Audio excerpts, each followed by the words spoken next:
फाल्गुन वद्य तृतीया शके 1551 म्हणजेच 19 फेब्रुवारी 1630 रोजी प्रजाहितदक्ष छत्रपती शिवरायांचा जन्म झाला। मुळात हा जन्म म्हणजे आदिलशाही, मुघलशाही, निजामशाही या परकीय आक्रमणांच्या अत्याचारातून महाराष्ट्रातील गरीब रयतेला मुक्त करण्यासाठी होलेली स्वराज्य निर्मितीची मुहूर्तमेढ होती।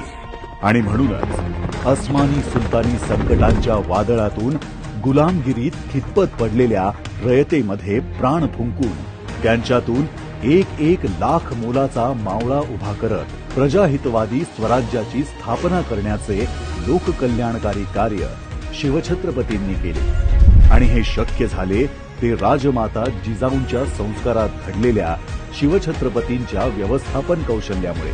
मुठभर मावळ्यांना घेऊन आखलेली बलाढ्य शत्रूवर मात करणारी गनिमी काव्याची युद्धनीती जात, धर्म, वंश, पंथ, भाषा असा कुठलाही भेदभाव न करता केवळ कौशल्य ओळखून केलेली मावळ्यांची निवड आणि त्यांच्यावर सोपवण्यात आलेली जबाबदारी, शत्रूच्या गोटातील माहिती काढण्यासाठी केलेली हेरगिरी, गनिमाची ताकद पाहून डोंगर कड्यांवर उभारलेले गड किल्ले, भविष्यातील समुद्रमार्गे येणाऱ्या शत्रूला थोपवण्यासाठी केलेली आरमार व दुर्ग निर्मिती, वेळ प्रसंगी स्वराज्य हितासाठी केलेले तह आणि यातून केलेला मराठा साम्राज्याचा विस्तार, तसेच स्वराज्यात न्याय व सुव्यवस्था राखण्यासाठी राज्यकारभार सांभाळण्यासाठी केलेली अष्टप्रधान मंडळाची स्थापना, या सर्वच गोष्टी शिवछत्रपतींच्या उत्तम व्यवस्थापन कौशल्याचा दाखला देतात।